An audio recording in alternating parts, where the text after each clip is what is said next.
RBI কবে স্থাপিত হয়? কোশ্চেনটা ইজি, বাট তোমাদের কাছে অপশন গুলো যেভাবে দেওয়া হয়েছে একটু টাফ হয়ে যাবে কিছু ছাত্রছাত্রীর জন্য। ফটাফট বলো ভাই। আগের দিন যেটা বলেছিলাম, যখন এসসিজিডি ক্লিয়ার করবে হাতে একে 47 নেবে, ঠিক আছে? কাউকে ধরো তুমি কোথাও গেছো, কোন টেররিস্ট অর্গানাইজেশনকে তো ওপর অ্যাটাক করছো, একে 47 যেমন থামবে না তেমনি এখানে যেন কমেন্ট না থামে, একদম যেন ঝড় ওঠে পুরো। ক্লিয়ার?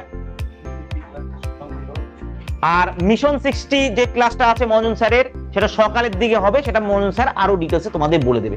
ক্লিয়ার? চলো, এটা অনেকে দেখি কে কে কে আছে, কে কি বলছে। শিপ্রা বলেছে সি, সি মানে হচ্ছে 1 মে 1935। অনেকে বলেছে এ, যেমন অসীম, সুমনা, আরমিল, আবার সৈকত মন্ডল এ। বাহ, এখানে অনেকে এ বলছো, অনেকে আবার কিও বলছো।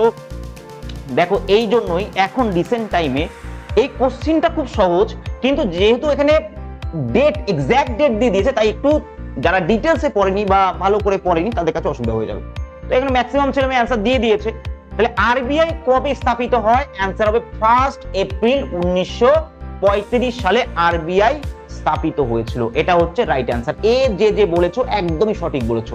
এবার আরবিআই এর আমরা একটু বায়োডাটা জানবো, ঠিক আছে? দেখা যাক যে কতগুলো ইনফরমেশন তোমরা জানো। তোমরা জানো যে ইকোনমিক্সে যদি কোশ্চিন আসে আরবিআই থেকে কিন্তু আসেই, তাই সেই জায়গায় আরবিআই সম্পর্কে একটু জানতে হবে। আচ্ছা ভাই, আরবিআই কবে স্থাপিত হয়? এক সেকেন্ড। আরবিআই কবে স্থাপিত হয়? আরবিআই প্রথম 1934 আরবিআই অ্যাক্টের মাধ্যমে, ঠিক আছে, স্থাপিত হয়। কত সালে হয়? হয় তোমার 1935 এর তোমার 1 এপ্রিলে, ঠিক আছে? 1 এপ্রিলে। আচ্ছা, কোথায় স্থাপিত হয়েছিল প্রথম? পরীক্ষা আসে, প্রথম কোথায় স্থাপিত হয়েছিল? প্রথম স্থাপিত হয়েছিল ভাই কলকাতাতে, ঠিক আছে? কলকাতাতে প্রথম স্থাপন হয়, কলকাতায় স্থাপন হয়। তারপর এখন বর্তমানে সদর দপ্তর কোথায় আছে? তাহলে এখানে দেখতে হবে যে এখন সদর দপ্তর আছে তোমার মুম্বাইয়ে, মুম্বাইয়ে আছে। তাহলে এখন মুম্বাইয়ে, কলকাতায় স্থাপন হয়েছে, তাহলে নিশ্চয়ই এটা ট্রান্সফার হয়েছে। কবে ট্রান্সফার হয়? তাহলে সদর দপ্তর স্থানান্তর হয় কত সালে? কে বলতে পারবে? ফটাফট বলো ভাই, ফটাফট, হাত যেন না থামে, ঠিক আছে? ধোঁয়া উঠতে হবে কিন্তু এখানে। সদর দপ্তর স্থানান্তর হয় কত সালে? ফটাফট কে বলতে পারবে? ফার্স্ট, প্রথম কত সালে বলে দিয়েছে একজন, সুমন। এটা হবে 1937, 1937 সালে, মানে 1935 সালে স্থাপন হলো 1934 সালের আরবিআই অ্যাক্ট অনুসারে, এবং 1937 সালে এটা ট্রান্সফার হলো কোথায় ভাই? মুম্বাইয়ে ট্রান্সফার হলো, ঠিক আছে? আচ্ছা, আরবিআই তো ট্রান্সফার তো হলো, আরবিআই কে ন্যাশনালাইজড কবে করা হয়?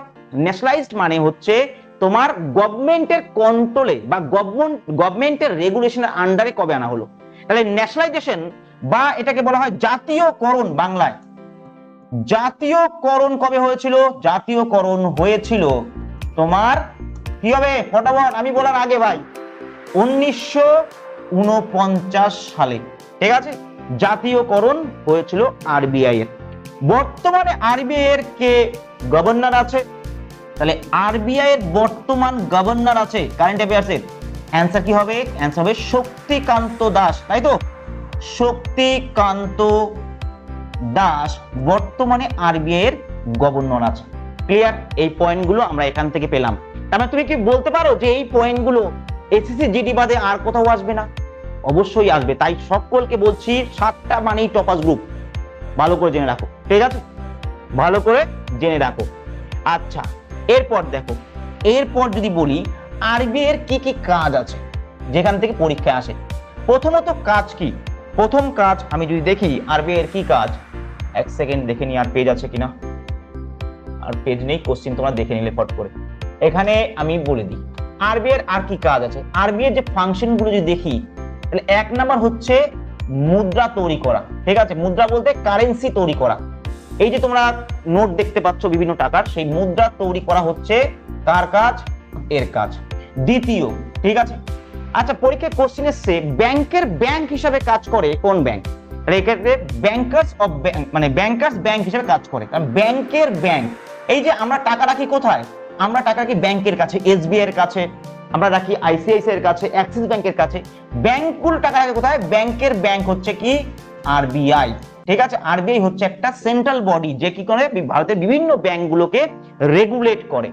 আবার কি আসলো এরপর, আচ্ছা সরকারের ব্যাংক হিসাবে কাজ করে কি, অবশ্যই, তাহলে সরকারের ব্যাংক হিসাবে কাজ করে আরবিআই। ঠিক আছে, হিসাবে কাজ করে, তাই তো। আচ্ছা আর কি করে, আচ্ছা মার্কেটে ক্রেডিট কত থাকবে কি না থাকবে সেটাকে কে কন্ট্রোল করে, তাহলে ক্রেডিট রেগুলেট করে কে, ক্রেডিট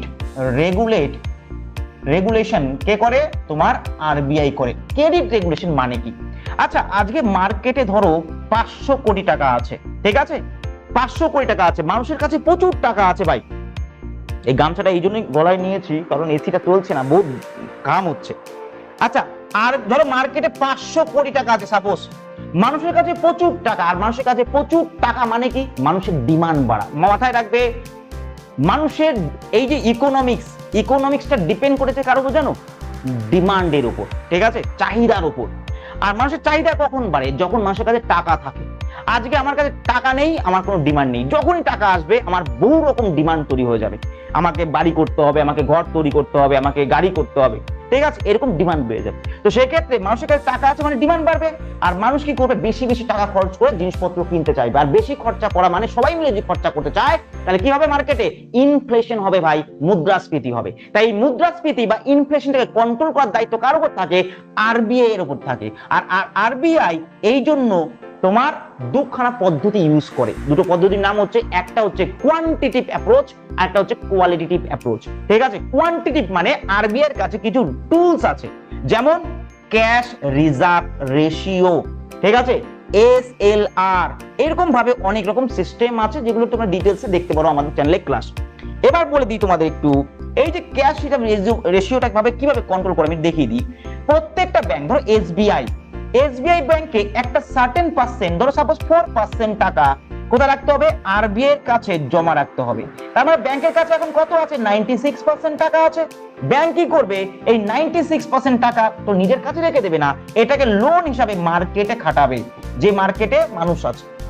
ঠিক, এবার ধরো আরবিআই 4% টাকে করে দিল 6%, তাহলে এবার ভাবো মার্কেট থেকে এই পার্সেন্টটাকে বাড়িয়ে দিল 6%, কি হলো, এখন কিন্তু আরবিআই এর কাছে 96% নেই, আছে 94%। তাহলে এক ধাক্কায় আরবিআই এই মার্কেট থেকে 2% টাকা তুলে নিল।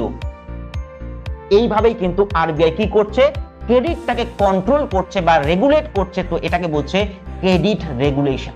ক্লিয়ার, তাহলে এইগুলো হচ্ছে কি আরবিআই এর একটা কাজ। আচ্ছা পরীক্ষায় কোশ্চেন আসছে, যেগুলো পরীক্ষায় আসে সেইগুলোই কিন্তু আমি আলোচনা করব।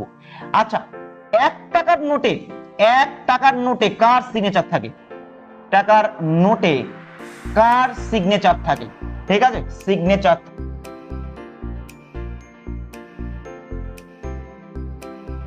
যারা করে ভুল হয়ে যাবে, ফাইন্যান্স সেক্রেটারি, ঠিক আছে, ফাইন্যান্স সেক্রেটারির কিন্তু তোমার কি থাকে, সিগনেচার থাকে 1 টাকার নোটে। তো এইগুলো হচ্ছে ইম্পর্টেন্ট আরবিআই থেকে। দেখো প্রত্যেকটা কোশ্চেন থেকে আমি তোমাদের এইভাবেই